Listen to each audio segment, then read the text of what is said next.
Thanks, Brian. Thank you, Senator. We now want to bring in easily the most patient man in television and one of the most learned as well, Ambassador Jim Woolsey, the former director of the CIA. He has been waiting to talk to us for some time. He served as CIA director under President Clinton. Ambassador, good to see you again. Thank you for your patience. Good to see you, Brian, even under these circumstances. Yes, sir. Kind of along the lines of my questions to the Senator, people are sitting at home on a Sunday night. Perhaps there's a million other things they would normally be watching, they'd prefer to be watching, but we get into these tragedies and we come together in a way watching the coverage. We can't believe that 50 families are getting the very worst news possible. We can't believe that one of us, an American, has done this.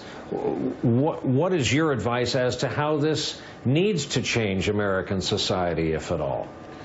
Well, in addition to the individual steps we're going to have to take, I'm afraid shoes at airports are going to be taken off for a long, long time.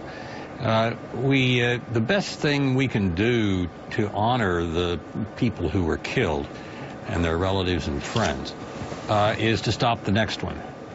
And the way we stop the next one, if at all possible, is to get inside the heads of the terrorists and try to think like they do and see if we can get ahead of them.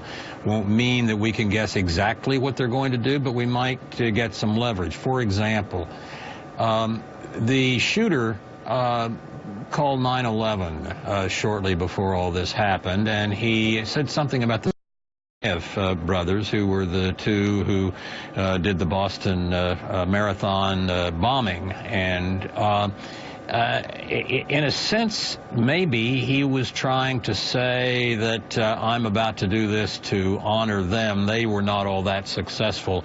Now, why would he pick a date like that? Well, that's the anniversary. This happened on the anniversary of the American Revolution, of Paul Revere's Ride, Lexington Concord, and so forth.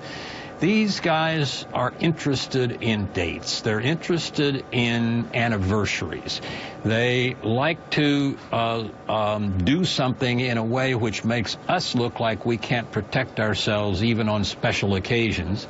And they like to essentially protect themselves from our doing anything to them under those circumstances. We need to spend more time. This example may not work, but we need to spend more time getting inside their heads and trying to ascertain how we can keep them from succeeding each time.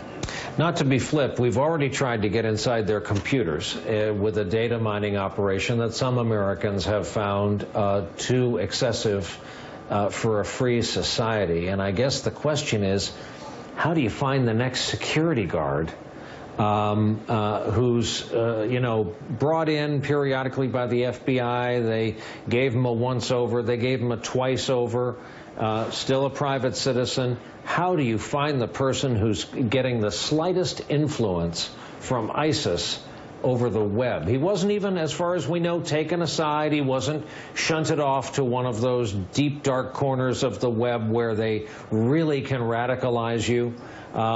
He had a negative reaction to seeing two guys kissing on a street corner in Miami. He had a positive reaction to seeing out of ISIS.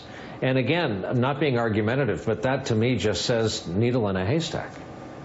It is a needle in a haystack, and the worst news from this terrible situation, in a way, is that the FBI was alerted enough twice to interview him and try to understand where he was headed, and he was able on both occasions to have them conclude, and they're real professionals, that there wasn't anything there that they needed to do anything about. That's a discouraging aspect of this. But on the first matter that you raised about getting inside the computers of the bad guys, we have to do that.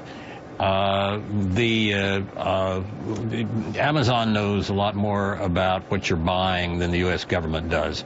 The U.S. government has not seriously been intrusive on a number of these matters where they've been using metadata and the like. I think that we cut back too much on their ability to understand where some of these individuals and groups were headed by using computer skills. And we're going to have to decide whether we want a perfect world in which we have to give up absolutely no liberty of any kind under any circumstance, or whether we're going to make some compromises for a time. We've made compromises in the past in World War II, World War I, in Civil War. Lincoln suspended habeas corpus. There are a number of things we've done over time to make it easier for us to protect ourselves, and then when the war was over, we went back to the way things were before. We may have to start thinking about doing that again instead of listening to everybody who says any understanding of what's going on inside the computers, let's say, of the bad guys has got to be something bad that we're doing. I guess a cynic would argue when we're fighting shadowboxing terrorism, how will we ever know if and when this war is over? That's kind of the nature of the beast, isn't it? It won't be over until we destroy ISIS and destroy the Islamist radicals. We did a good job against the Serbs when they were the terrorists going against the Bosnians. We used American air power very effectively.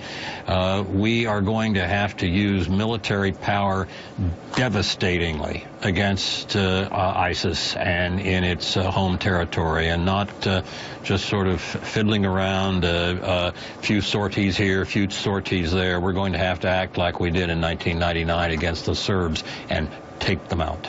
Final question. Do you think we're going to hear from one of the survivors? I remember a guy who didn't look right. I remember a guy who didn't look like he would be coming to this club. And does that mean, does it follow then that we all need lessons in enhanced situational awareness? I think it's awfully hard to teach people how to do that. One could offer voluntarily some ways of recognizing. Some of the statements were made earlier about, a backpack that seems weighted on one side. There are things one can watch out for.